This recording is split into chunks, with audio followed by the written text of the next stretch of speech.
नमस्कार, स्वागत है आप सभी का। मैं हूं आपके साथ रेशु त्यागी। झारखंड में लोकसभा सीटों पर बीजेपी के नेतृत्व वाला एनडीए सर्वश्रेष्ठ प्रदर्शन का हैट्रिक लगाने से चूक गया।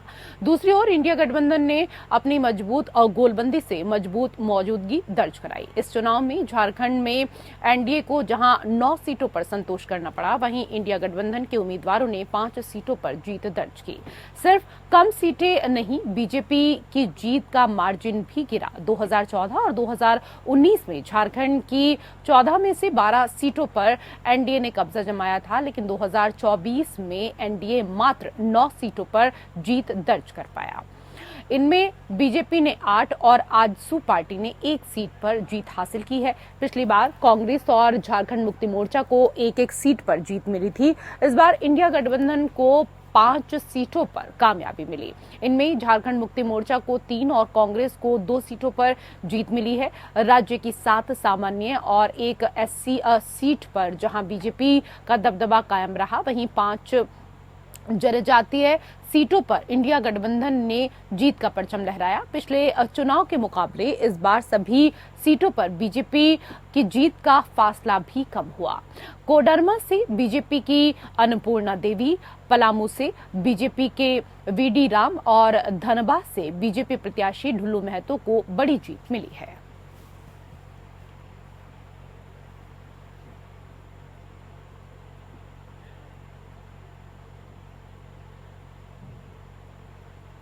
और उधर झारखंड में विधानसभा के उपचुनाव में कल्पना सोरेन और इसके साथ ही लोकसभा में 3 सीट की जीत पर झारखंड मुक्ति मोर्चा कार्यालय में जश्न मनाया गया। पार्टी कार्यालय में गुलाल एक दूसरे को लगाया गया और इसके साथ ही एक दूसरे को मिठाई खिलाई गई, लड्डू बांटे गए। शिबू सोरेन जिंदाबाद, हेमंत सोरेन जिंदाबाद और कल्पना सोरेन जिंदाबाद के जमकर नारे लगाए गए। जय झारखंड, जेल का ताला टूटेगा, हेमंत सोरेन छूटे गया के नारे भी इस दौरान कार्यालय में लगाए गए। कल्पना की जीत पर पार्टी महासचिव सुप्रियो भट्टाचार्य ने कहा कि एक युवा नेता और परिवार के सदस्य को जब जेल भेज दिया तो उनकी युवा पत्नी बहुत विपरीत परिस्थिति में परिवार से निकलकर वो सार्वजनिक जीवन में आई। उनका दर्द पार्टी और परिवार ने महसूस किया है। उनकी जीत हेमंत सोरेन की जीत है और ये जो पूरी जीत है ये पार्टी गठबंधन के नेताओं की भी जीत है। रही बात सीता सोरेन की हार की, तो वो उनकी हार नहीं, बीजेपी और मोदी की हार है, क्योंकि मोदी जी ने परिवार को तोड़ने और बांटने का काम किया, तो ये तो होना ही था।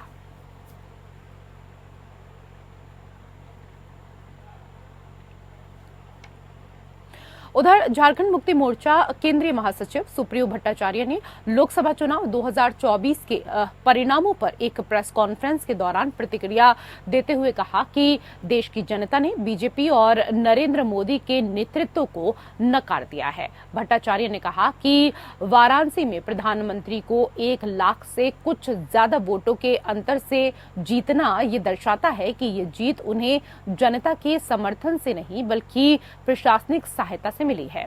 उन्होंने ये भी कहा कि वाराणसी के चारों तरफ जो लोकसभा की सीटें हैं उनमें सपा की जीत मोदी की जीत और विश्वसनीयता को कमतर साबित करती हैं। झारखंड मुक्ति मोर्चा नेता ने मीडिया से आगे बात करते हुए कहा कि झारखंड में एसटी के लिए रिजर्व 5 सीटों पर एनडीए की हार ये बताती है कि देश के आदिवासियों का बीजेपी के ऊपर से भरोसा उठ गया है। साल के आखिर में होने वाले विधानसभा के चुनाव में बीजेपी और ज्यादा कमजोर होगी। ये सारे भाजपा के जो लोग हैं ये अदानी और अंबानी के पेरोल के लोग हैं। सुबह से सेंसेक्स का जो बुरा हाल हुआ कि उनके सारे कर्मचारी आ गए भाजपा के दफ्तर में, वो कोई राजनीतिक कार्यकर्ता नहीं, क्योंकि मोदी जी कैसे जीते चुनाव, वो तो अब नेहरू जी के साथ मोदी जी की तुलना होगी, जो नेहरू जी के दौर में उधर लोकसभा चुनाव में एनडीए को बहुमत मिलने पर बीजेपी के रांची मुख्यालय में जश्न मनाया गया। बीजेपी प्रदेश कार्यालय में एनडीए के बहुमत का आंकड़ा पार करने पर बीजेपी कार्यकर्ताओं में खुशी का माहौल है। झारखंड में भी बीजेपी 14 में से 9 सीटें जीतने में कामयाब हुई है। बीजेपी के शानदार प्रदर्शन और कामयाबी पर पार्टी कार्यालय में कार्यकर्ताओं ने जमकर जश्न मनाया। इस दौरान पार्टी कार्यकर्ता एक दूसरे को रंग लगाते हुए नजर आए और बधाई देते हुए नजर आए। लोकसभा चुनाव में बहुमत का आंकड़ा पार करने पर झारखंड के नेता प्रतिपक्ष अमर बाउरी ने देश की जनता का आभार व्यक्त किया और कहा कि तीसरी बार सत्ता में वापस लाने के लिए जनता का धन्यवाद। झारखंड की 5 सीटें जिनमें बीजेपी हार के करीब है, पर बोलते हुए उन्होंने कहा कि अभी तो जश्न का माहौल है, हार पर मंथन किया जाएगा, लेकिन इस वक्त पूरा ध्यान जश्न पर है।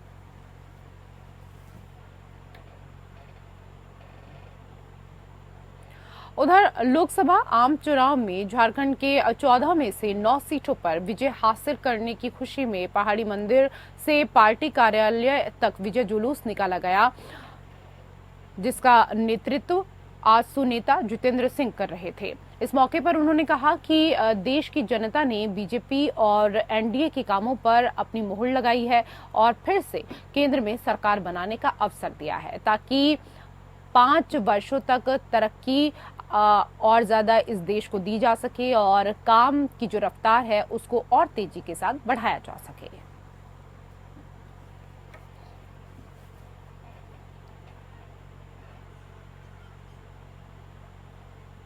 उधर लोकसभा चुनाव 2024 में बिहार की 40 सीटों में से एनडीए को 30 सीटों पर जीत मिली है। वहीं मुख्यमंत्री नीतीश कुमार की पार्टी जेडीयू को 12 सीटों पर सफलता मिली है। इस बीच लोकसभा चुनाव परिणाम के बाद नीतीश कुमार एनडीए की बैठक में शामिल होने के लिए दिल्ली जा रहे हैं। इस बीच सबसे विशेष बात यह है कि नीतीश कुमार और तेजस्वी यादव पटना से एक ही फ्लाइट विस्तारा में सवार होकर दिल्ली के लिए रवाना हुए। वहीं इंडिया गठबंधन की बैठक में शामिल होने दिल्ली जाने से पहले पटना में नेता प्रतिपक्ष तेजस्वी यादव ने कहा कि राष्ट्रीय जनता दल को सबसे ज्यादा वोट मिले बिहार में और वोटिंग परसेंट भी सबसे ज्यादा हम लोगों का है, सीटों में भी हम लोगों की बढ़ोतरी हुई है। उन्होंने कहा कि आप देखिएगा कि वही मतदान का असर जो दिखा कि बीजेपी जो मेजॉरिटी से बहुत दूर रह गई, बीजेपी के पास खुद का बहुमत नहीं है और बीजेपी के लोग अब दूसरों के ऊपर निर्भर हो गए हैं। आज बिहार किंग मेकर बनकर उभर रहा है।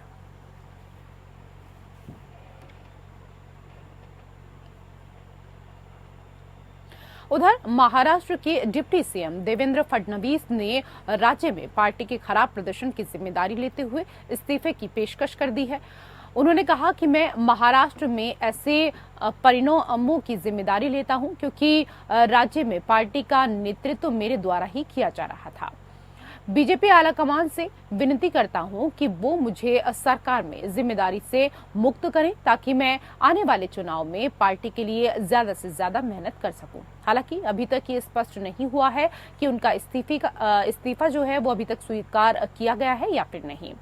गौरतलब है कि महाराष्ट्र में बीजेपी का प्रदर्शन खराब रहा और पिछले चुनाव में 23 सीटें जीतने वाली बीजेपी इस बार केवल 9 सीटों पर ही सिमट कर रह गई।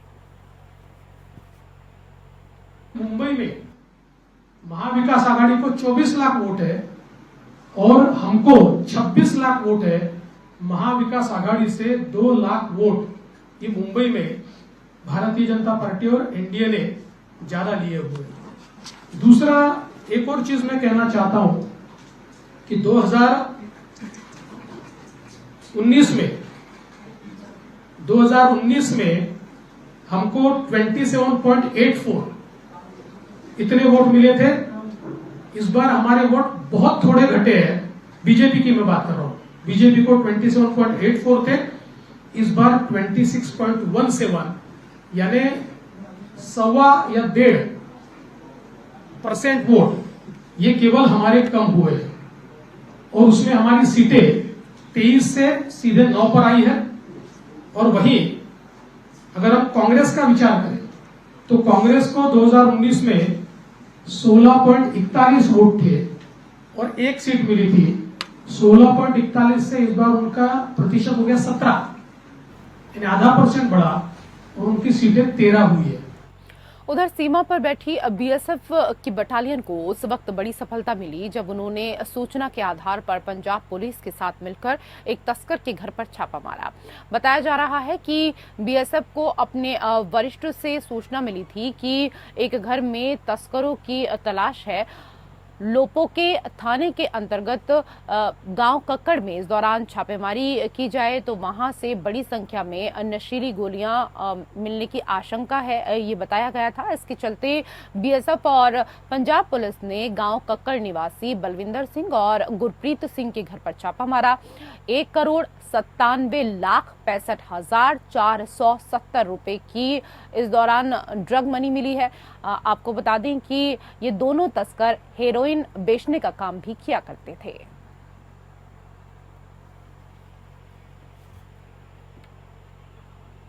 देश भर में आज विश्व पर्यावरण दिवस मनाया जा रहा है। वहीं अमृतसर में नगर निगम अधिकारियों की तरफ से कॉरिडोर क्षेत्र में पर्यावरण को बचाने के लिए एक रैली भी निकाली गई, जिसके आधार पर नगर निगम के अधिकारियों ने मीडिया से बात करते हुए कहा कि आज हमने विश्व पर्यावरण दिवस के अवसर पर एक छोटी सी रैली निकाली है और हमने एक छोटा सा प्रयास किया है, जिसके तहत हमने सबसे पहले कॉरिडोर के आसपास के लोगों को जागरूक करने का प्रयास किया है। साथ ही उन्होंने कहा कि मैं नगर निगम और सीमा के भीतर रहने वाले सभी निवासियों से अनुरोध करना चाहता हूं कि गुरुनगर को स्वच्छ बनाने के लिए हमें अधिकतम सहयोग दें, उनकी सेवा में सक्रिय हैं।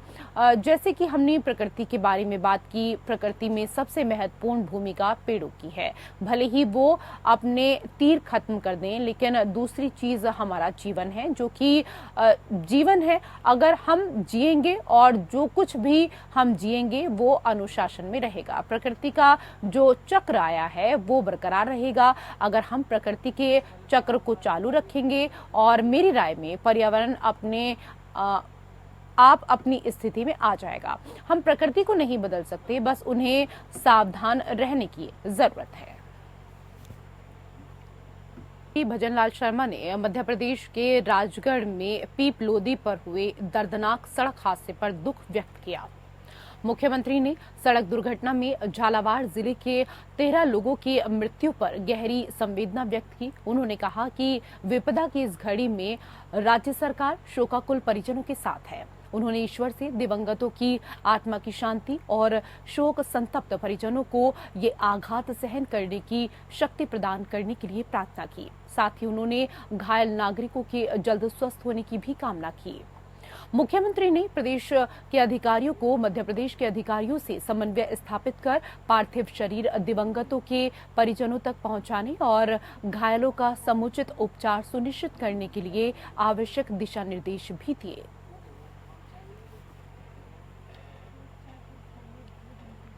उधर राजस्थान सरकार में कैबिनेट मंत्री और झोटवाड़ा से बीजेपी विधायक कर्नल राज्यवर्धन राठौड़ ने प्रधानमंत्री नरेंद्र मोदी, केंद्रीय गृह मंत्री अमित शाह, जयपुर ग्रामीण लोकसभा सीट से राव राजेंद्र सिंह समेत समस्त बीजेपी और एनडीए के उम्मीदवारों को लोकसभा चुनाव 2024 में विजय प्राप्त करने के लिए बधाई और शुभकामना दी।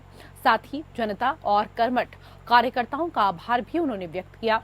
बीजेपी और एनडीए की ये विजय जयपुर ग्रामीण झोटवाड़ा समेत संपूर्ण राजस्थान की प्रगति के नए मार्ग प्रशस्त करेगी। उन्होंने कहा कि विकसित भारत के संकल्प को साकार करने में मजबूती प्रदान करेगी।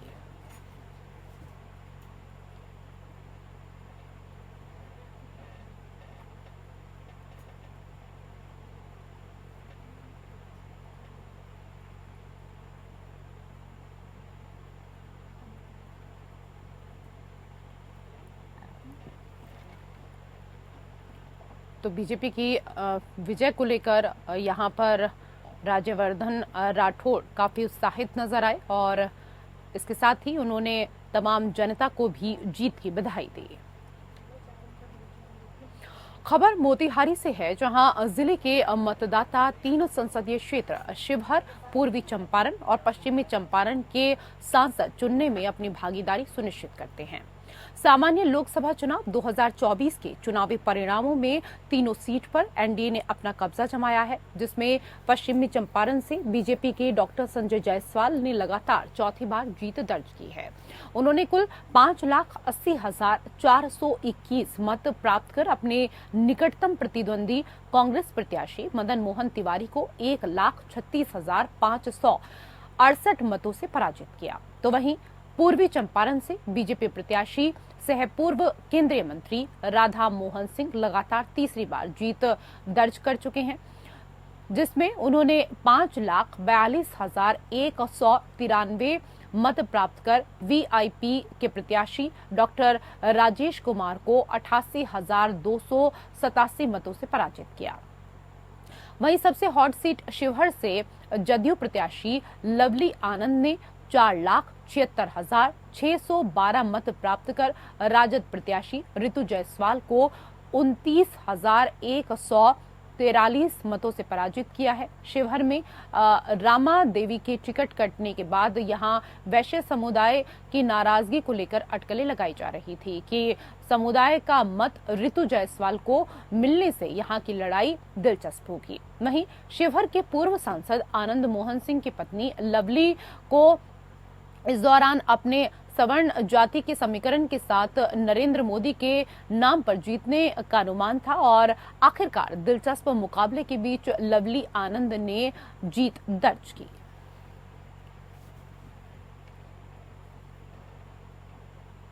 मैं तीसरी बार पूर्ण बहुमत के साथ एनडीए की सरकार बन रही है। इस देश क्या दुनिया के इतिहास में किसी भी लोकतांत्रिक देश में यह आपको कभी देखने को नहीं मिलेगा कि 3 बार लगातार एक ही सरकार पूर्ण बहुमत से बन रही है। एनडीए की पूर्ण बहुमत की सरकार है और ये भारत में नेहरू जी के समय कांग्रेस के जमाने में रिपीट हुआ था। 65 के बाद ये कभी ये इतिहास नहीं दोहराया गया। तो माननीय प्रधानमंत्री मोदी जी ने जो गरीबों के लिए काम किया है उसका नतीजा। अगली खबर हनुमानगढ़ से है, जहां श्रीगंगानगर लोकसभा सीट से कांग्रेस के उम्मीदवार कुलदीप इंदौरा की जीत पर क्षेत्र में जश्न का माहौल है। कांग्रेस कार्यकर्ताओं ने इस दौरान उनका सिविल लाइन में स्वागत किया। आपको बता दें कि कांग्रेस के इंदौरा ने बीजेपी की प्रियंका को हराया है। 2009 के बाद फिर से कांग्रेस ने श्रीगंगानगर सीट पर कब्जा जमा लिया है। इसके साथ ही कुलदीप इंदौरा 18वीं लोकसभा के सांसद बन गए हैं। गौरतलब है कि कुलदीप ने पहली बार चुनाव लड़ा था। इसके साथ ही इस सीट पर कांग्रेस ने 11वीं बार कब्जा किया है। इससे पहले 17 बार हुए लोकसभा चुनाव में कांग्रेस ने 10 बार जीत दर्ज की थी।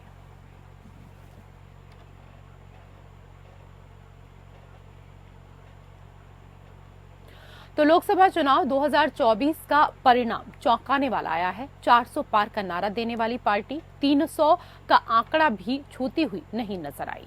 एग्जिट पोल के अनुसार नतीजे नहीं आए और सभी एग्जिट पोल फेल साबित हुए। इसलिए सांगानेर के कांग्रेस कार्यकर्ताओं ने विधायक प्रत्याशी पुष्पेंद्र भारद्वाज के नेतृत्व में जन सेवा कार्यालय पर एग्जिट पोल पर श्रद्धांजलि अर्पित की।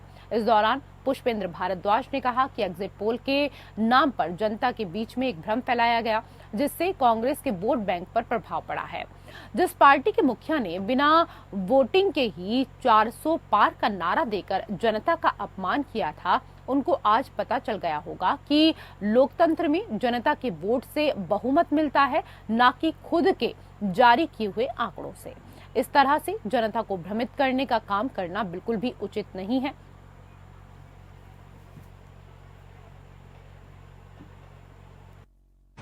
हमारे देश के एग्जिट पोल की जो दुर्दशा हुई है, आज हम उसको एक सच्ची श्रद्धांजलि दे रहे हैं। यहाँ पे देख रहे हैं आप लोग, हमारे काफी कार्यकर्ता आए हुए हैं।